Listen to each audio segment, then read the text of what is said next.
사회적으로 멋져 보이는 한 사람을 소개하겠습니다. 이 사람은 사회적으로 높은 지위에 있고 재산이 많은 부자였습니다.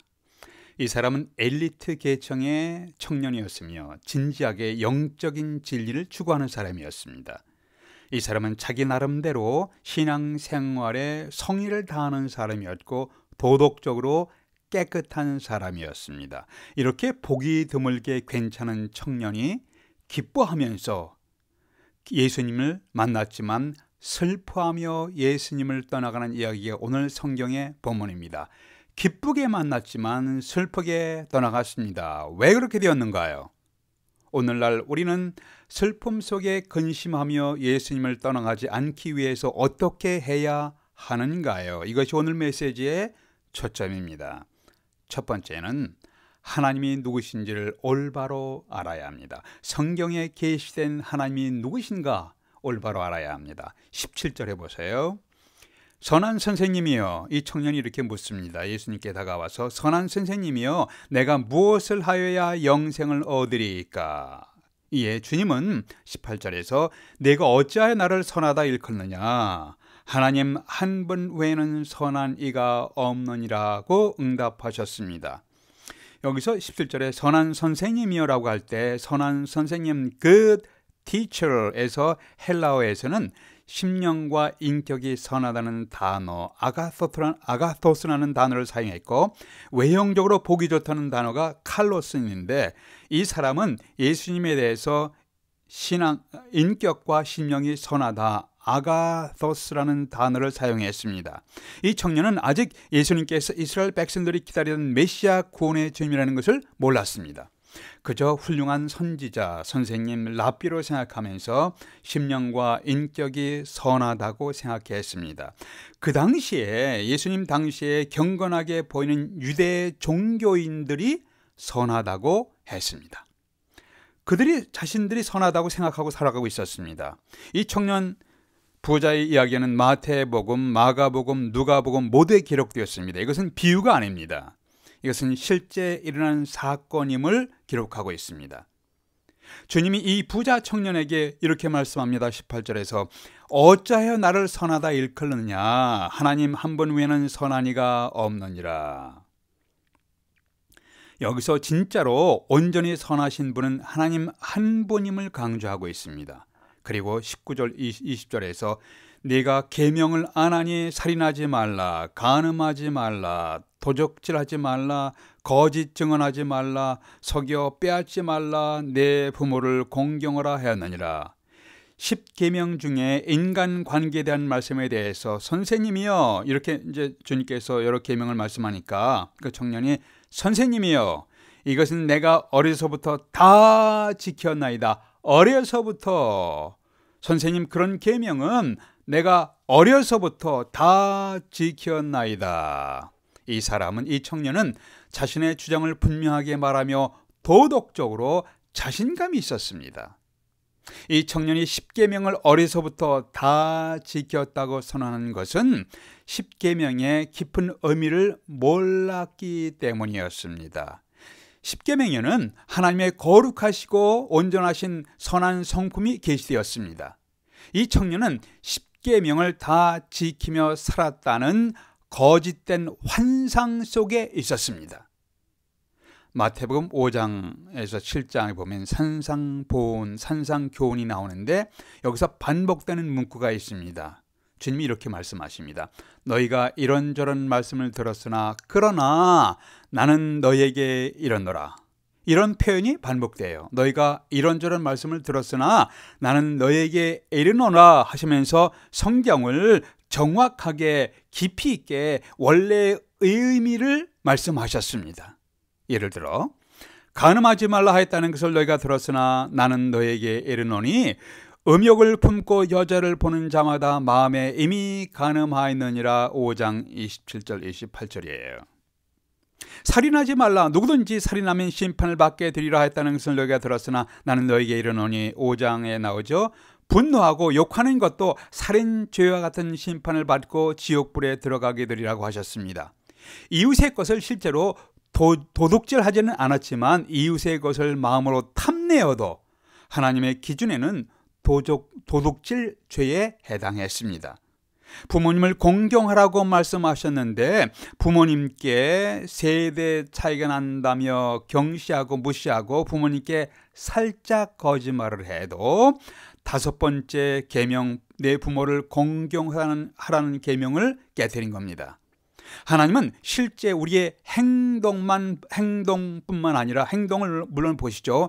행동뿐만 아니라 마음속의 생각도 보시는 분입니다. 우리의 마음의 태도도 보시는 분이세요. 너희가 이런저런 말을 들었으나 나는 너에게 이르노니 하시면서 깊이 있고 정확하게 그 본래의 의미를 해석하며 말씀해 주셨습니다. 이 부자 청년은 하나님의 성품이 계시된 십계명에 대해서 이것은 내가 어려서부터 다 지켰습니다. 20절에 그렇게 얘기하죠. 어려서부터 다 지켰습니다라고 한 것은 큰 착각이었습니다. 이 사람은 자신이 도덕적으로 흠없게 살았다는 거짓된 환상 속에 살아왔습니다. 하나님의 성품이 계시는 십계명의 원래 의미에 비춰보면 우리는 하나님 앞에서 선하게 살았다고 자랑할 수가 없습니다. 우리는 죄악된 문화 속에서 죄의 성품을 가지고 살아왔습니다. 누가 감히 하나님 앞에서 선하다고 의롭다고 자부할 수가 있겠습니다. 그런 사람이 없어요. 그런데 그렇게 자부하는 사람들이 있었습니다. 자기 착각이죠. 그렇게 자부하는 사람들이 있었으면 누구인가 하면 예수님 당시의 율법주의자들, 서기관과 바리새인들이었습니다. 이들은 피상적으로 율법의 말씀을 이해했고 자신들은 하나님 앞에서 흠이 없다고 자신만만했습니다. 착각이었습니다. 사도 바울이 예수님을 알기 이전에 바로 그런 사람이었습니다. 빌립보 3장에서 나는 율법으로는 바리새인이요 인간들이 해석하는 율법으로 흠이 없는 자이다. 그러나 예수 그리스도를 알고 나니까 나는 과거의 율법주의자의 자부심과 자랑은 쓰레기같이 가치가 없는 것이었다라고 고백합니다. 바울은 또한 로마서 7장에서 내 속 곧 내 육신에 선한 것이 거하지 아니하는 줄을 내가 아나니 원함은 내게 있으나 선을 행하는 것이 없노라. 내가 원하는 바 선은 행하지 아니하고 도리어 원하지 아니하는 바 악을 행하는도다. 오라 나는 곤고한 사람이로다. 이 사망의 몸에서 누가 나를 건져내랴. 이렇게 절망하며 한탄했습니다. 그러나 그렇게 절망하며 한탄해서 끝나는 것이 아니라 그 다음에 로마서 8장 1절에서 이제 그리스도 예수 안에 있는 자에게는 결코 정잠이 없느니라. 죄로 인한 심판에서 해방을 선언합니다. 예수 그리스도는 우리를 대신해서 죄값을 치르셨습니다. 죄로 인한 심판에서 해방되는 것은, 죄로 인한 형벌과 심판에서 해방되는 것은, 구원받는 것은 오직 예수 그리스도 안에서만 가능합니다. In Christ, 그리스도 안에서만 가능한 겁니다. 오늘날 당신은 죄인이었다고 하면 사람들이 매우 싫어합니다. 당신이 여성을 보고 마음으로 음욕을 품은 적이 있었다면 당신은 간음죄를 지은 것이라고 하면 이상한 사람처럼 취급합니다. 오늘날 수많은 사람들이 자신은 선하다고 착하다고 착각하며 살아가고 있습니다. 하나님 앞에서 자신의 상태를 보며 회개하기를 그래서 거절하는 것이에요. 그래서 죄를 인정하지 아니하고 자신은 선하다고 착각하면서 심판을 향하여 지옥의 불을 향해서 가고 있는 모습들입니다. 자신이 죄인임을 인정하고 회개하고 우리의 죄의 짐을 대신 지시고 돌아가신 예수 그리스도에게 믿음을 고백하는 자만이 하나님 나라의 백성이 됩니다. 자신이 도덕적으로 선하다고 거짓된 환상 속에 살았던 청년 부자는 안타깝게도 회개를 거부했습니다. 그는 슬퍼하며 근심 속에 주님을 떠나갔습니다. 여러분은 하나님 앞에 서 있는 자신의 모습을 보고 계십니까? 오늘날 우리는 슬픔 속에 근심하면서 예수님을 떠나가지 않기 위해서 어떻게 하는가? 첫 번째는 하나님이 누구신지를 올바로 알아야 합니다. 성경에 계시된 하나님이 어떤 분이신지를 이해하셔야 합니다.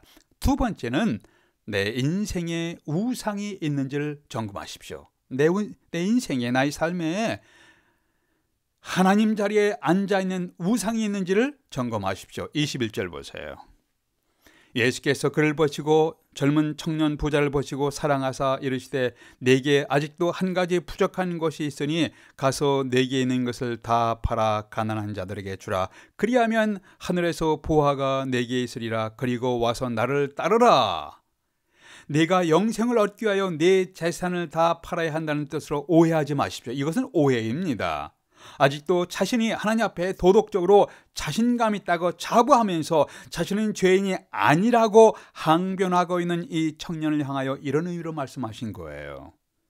네가 아직도 거룩하신 하나님 앞에 선한 행실을 자랑하는구나. 내 심령 안에 너를 지배하고 있는 강력한 삶의 동기인 재물의 우상이 있음을 내가 깨닫고 있느냐? 만일 내가 재물에 대한 우상이 없이 완전하게 선한 마음을 갖고 있다면 내 모든 재물을 팔아서 가난한 자에게 나누어 주거라. 주님은 이 사람이 재물을 우상으로 섬기며 탐욕을 가진 죄인임을 깨닫게 하기 위해서 그의 아픈 곳을 찌르셨습니다. 주님은 매우 매정하게 말씀하는 것이 아닙니다. 21절에서 예수께서 그를 보시고 사랑하사. 예수님이 그를 보셨습니다. 사랑하셨습니다. 주님은 이 청년을 사랑의 눈으로 보신 것이에요. 이 청년이 천국과 영생에 진지한 관심이 있다는 걸 보시면서 사랑하셨습니다. 주님은 이 사람의 재물을 탐내신 것이 아닙니다. 주님은 이 사람이 참으로 하나님 앞에서 자신의 심령 안에 탐욕의 죄가 있음을 깨닫고 용서의 은혜를 구하기를 원하셨습니다. 이 사람이 하나님 나라의 백성이 되기를 원하셨습니다. 천국과 영원한 생명은 거룩하신 하나님 앞에 나아가 죄를 고백하며 용서의 은혜를 구하는 자에게 주어지는 것을 알게 하고 싶으셨습니다. 그런데 이 청년은 주님께 항의도 하지 않았어요. 주님과 논쟁하지도 않았습니다. 주님의 도움을 구하지도 않았습니다. 질문도 안 했습니다. 그냥 도움을 구하지도 않고 주님을 떠나가는 비극의 주인공이 되었습니다. 여러분은 어떠하십니까? 여러분은 예수님께 기도하고 갈등하고 의심이 있다면 항의라도 해보셨습니까? 도움을 요청해 보셨습니까? 예수 그리스도로 그리고 진리의 말씀을 떠나가지 마시고 주님께 붙잡고 매달리면서 주님의 은혜를 구하십시오.